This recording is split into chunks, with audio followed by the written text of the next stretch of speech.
राधे राधे दोस्तों, कहानी का सिलसिला यूं ही जारी रखते हैं। तो जब सती ने देह त्याग किया, उनके पिंड कहीं ना कहीं पर जाकर गिर गए थे और हिमावत जो राजा थे वो वहां से गुजर रहे थे जहाँ पे एक उनका पिंड पड़ा था। तो ऋषि मार्कंडे ने उनसे हेल्प मांगी कि आप हमें बचाइए, वरना अगर दानव राक्षसों के सामने आ गया तो इसका कोई भी मिसयूज कर सकते हैं, आप प्लीज हमें बचाइए। तो उन्होंने बोला कि मैं विष्णु के दर्शन के लिए जा रहा हूँ मंदिर में, बीच में रुक नहीं सकता। तो हिमावत राजा हिमावत जो कि हिमालय ही थे, उनकी बीवी ने बोला नहीं, अगर हम राजा हैं, अगर किसी ने हमसे हेल्प मांगी then we have to help. तो फिर राक्षस दानव दैत्य आ गए और उनसे युद्ध किया हिमावत राजा ने, जो कि उनसे जीत नहीं सकते थे। बहुत उन्हें चोटें लगी, घाव लगे। फिर उसके बाद हिमावत हिमावत की जो वाइफ थी, उन्होंने कहा कि जब तक मेरी सांसें हैं मैं इसको पिंड को किसी को लेने नहीं दूंगी। गंगा आई, गंगा ने भी लड़ाई करी। हिमावत की जो वाइफ थी वो पिंड के ऊपर ऐसे लेट गई थी, उनके नीचे पिंड था, तो पिंड की रोशनी से वो प्रेग्नेंट हो गई और जिससे बाद में हिमालय की पुत्री हुई थी पार्वती माता। तो उसी पिंड की जो सेकंड रूप था सती का, वो पार्वती के रूप में पैदा हुई थी। फिर गंगा आ गई उन्हें प्रोटेक्ट करने के लिए, उसने भी युद्ध किया लेकिन वो भी नहीं संभाल पाई। तो भोलेनाथ को याद किया गया, तो भोलेनाथ आए और उन्होंने दानव दैत्य को हरा दिया। और उसके बाद उन्होंने उनसे प्रार्थना की कि आप यहाँ पर आए हैं, आप कृपा कीजिए, आप हमारे अतिथि भाव को एक दिन के लिए आप हमारे अतिथि बन के रहिए, हमें सेवा का मौका दीजिए। तो ऋषि मार्कंडे और भोलेनाथ वहां पे रुके थे। तो गंगा उनको देख के, उनके मन में प्यार पैदा हुआ भोलेनाथ को देख के, क्योंकि वो उनसे प्यार करने लगी थी और उनके मन में फीलिंग्स आने शुरू हो गई थी। तो वो सोचने लगी कि ऐसा क्यों हो रहा है। तो वो ऋषि मार्कंडे के पास गई और उन्होंने पूछा कि ऐसा क्यों है कि मेरा क्या फ्यूचर है भोलेनाथ के साथ, मैं क्यों उनकी तरफ आकर्षित हो रही हूँ। सॉरी गाइज, मैं उनकी तरफ क्यों आकर्षित हो रही हूँ। तो ऋषि मार्कंडे ने कहा कि हाँ, आपका फ्यूचर है आगे उनके साथ, भोलेनाथ के साथ, तो वो आप दोनों का मिलन होगा आगे। ये कह के जो गंगा थी, माता गंगा, देवी गंगा, वो बहुत प्रसन्न हो गई और उन्होंने अपने प्यार का इजहार किया भोलेनाथ के साथ। तो उन्होंने साफ मना कर दिया। बट जो ऋषि मार्कंडे ने बोला था, उनका मतलब ये था कि वो समा जाएंगे। एक्चुअली आपको पता ही है कि भोलेनाथ ने गंगा को अपनी जटाओं में धारण कर लिया था, तो वो उस मिलन की बात कर रहे थे। तो उसके बाद क्या हुआ, पार्वती का जन्म हुआ। पार्वती, जैसे कि सती के पेरेंट्स एग्री नहीं थे भोलेनाथ से शादी करने के लिए, ऐसे ही पार्वती की माता भी एग्री नहीं थी भोलेनाथ के प्यार में पड़ने के लिए।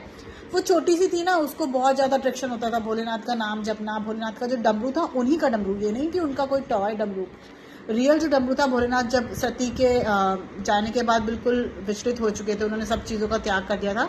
तो एक जगह जाके डमरू गिर गया था, मिट्टी के नीचे दब गया था, उसे कोई उठा नहीं सकता। इट वॉज टू हैवी, मतलब दानव भी नहीं उठा सकते थे, कोई भी नहीं। छोटी सी थी पार्वती, वो उसे उठाकर और वो डम डम डम डमरू बजाती थी।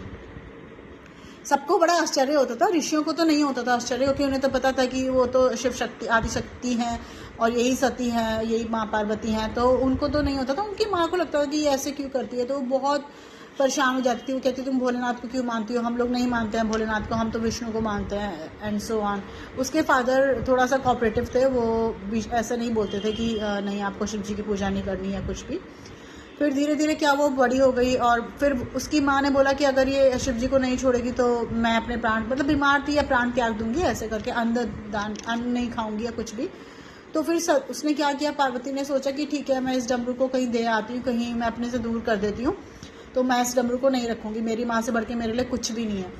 तो वो जाती है और फिर वहाँ पर जो सती थी वो आती हैं उनके पास, देह त्याग कर चुकी हैं बट अपने रूप में आती हैं, बोलती हैं बेटा रुको, बोलती है आप कौन हो। तो वो समझाती है कि मैं ही आप हूँ और आप ही मैं हूँ, आप इस डमरू को अपने से अलग मत करो, मैंने बहुत भूल की है अपने जन्म में।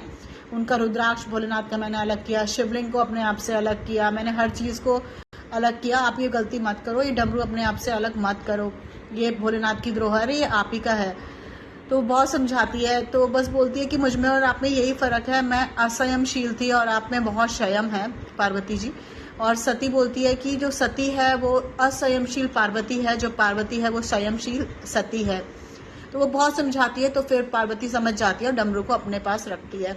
फिर वो बड़ी हो जाती है और भोलेनाथ को बहुत प्रसन्न करने की कोशिश करती है। कामदेव भी मतलब कोशिश करते हैं कि उनसे अट्रैक्ट हो जाए। भोलेनाथ तपस्या में लीन थे, वो जी जान लगा देती हैं, बट वो नहीं होते ना, बिल्कुल भी वो नहीं चाहते कि दोबारा से इसमें फिर से हम लोग शादी करें और वो सब पुरानी चीज़ें हों। वो पूरा तपस्या में लीन है तब से।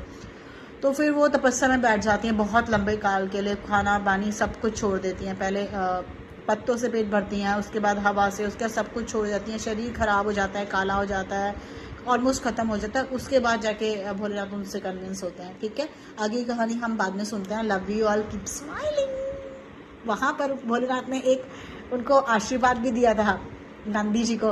तो नंदी जी ने बोला कि पार्वती माता को आप मेरे कान में बोल दीजिए कुछ भी, वो भी मांगना है तो फिर आपकी बात माँ सुन लेंगे भोलेनाथ। उन्हें आशीर्वाद दिया था कि आप मेरे सबसे बड़े भक्त हो नंदी, तो आपके कान में जो भी इंसान, जो भी व्यक्ति आपके कान में कुछ बोलेगा वो प्रार्थना मेरे तक ज़रूर पहुँचेगी।